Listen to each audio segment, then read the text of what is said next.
Welcome back to yet another video on binomials. This time we're going to go through a couple of past exam questions. The first couple of multiple choice, so calculator allowed.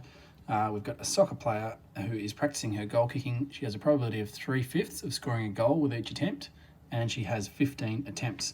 So straight away, this is looking like one of those situations where we have a fixed probability and repeated trials. So that's what would lead us to recognize that it's binomial. We've got n equals 15, number of trials. P, the probability of success, is 3/5, and the question is saying the probability that the number of goals she scores is less than 7. So we want 6 or less successes. In fact, we could think of it as the probability that x, if x is the number of successes, is less than or equal to 6. That's what we're trying to find here. So on the calculator, we go interactive, distribution, discrete. Remember that from the last video that because it's a range of successes, it's 6 or less, we're going to use binomial CDF. Now the least number of successes we would want is 0, and the most is 6. The total number of trials is 15, and the probability of success is 3/5. So plug that information into your calculator, and we get 0.095, and so that looks like it's closest to option B.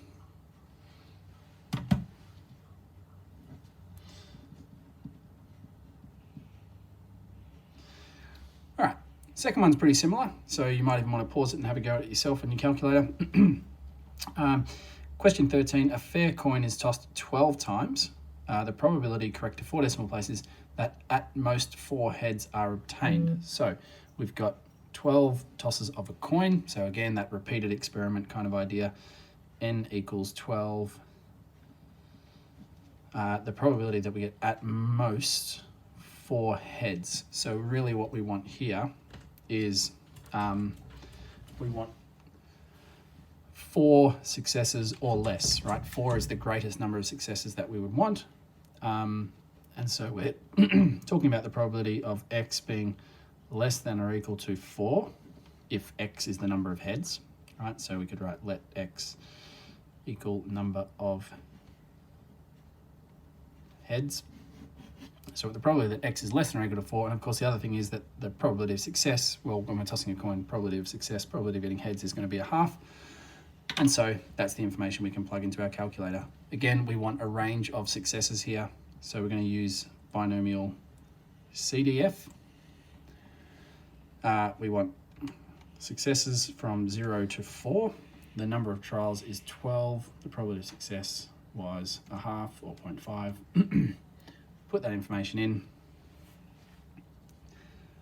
hit OK, and we get 0.194, correct 3 decimal places. 4 decimal places, so 0.1938. And so our correct option is option C. Okay, question 7, this is from an exam 1, so no calculator here this time. This one says a biased coin is tossed 3 times. The probability of a head from a toss of this coin is P.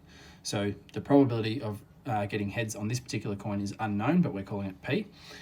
It says for part A, find in terms of P the probability of obtaining 3 heads from 3 tosses. So that just means if we toss this coin 3 times, what's the probability that we get 3 heads in a row? So the probability of heads, heads, heads, we could write it that way. Well, that would just be P times P times P. Right, because the probability of success is not changing. This is a binomial situation. So P times P times P, which of course can be written as P cubed.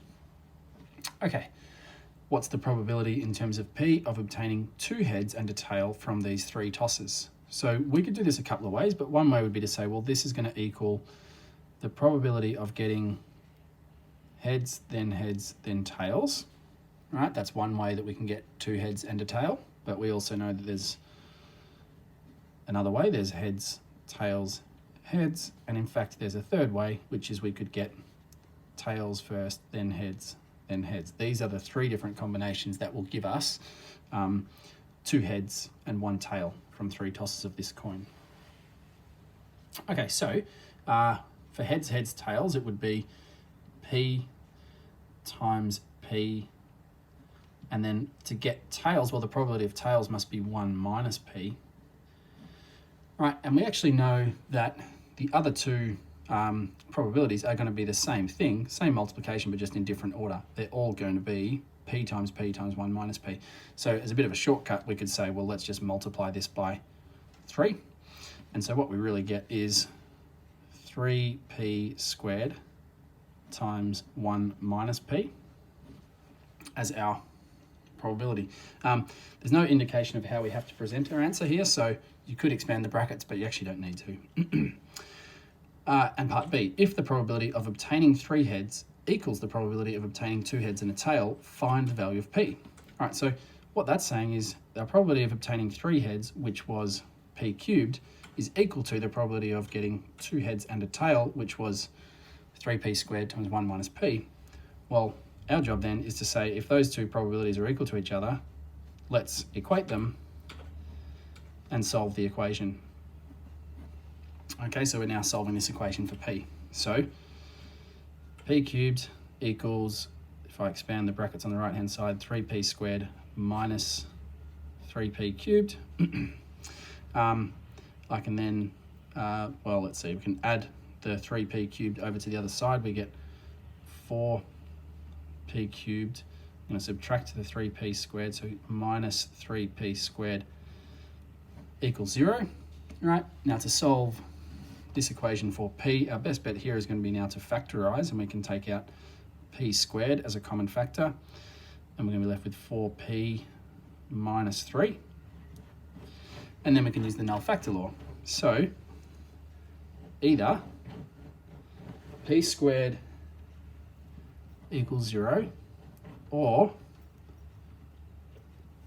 4p minus 3 equals 0.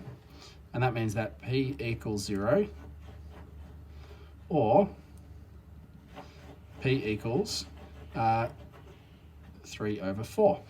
Now, both of those as probabilities are possible. You're allowed to have a probability of 0, you're allowed to have a probability of 3/4. Good idea to just read back to the question and see if there's any reason that we should reject either of those solutions. And there's actually not. There's nothing in the question that says, you know, there has to be a chance of getting heads. And so we can just actually accept p equals 0 or p equals 3/4. Okay, again, just a good chance to practice some exam questions before moving on to the next exercise. And again, every time you do that, you'll see some new tips and tricks that will be helpful for when you actually do come to the end of your exam. Cheers, guys.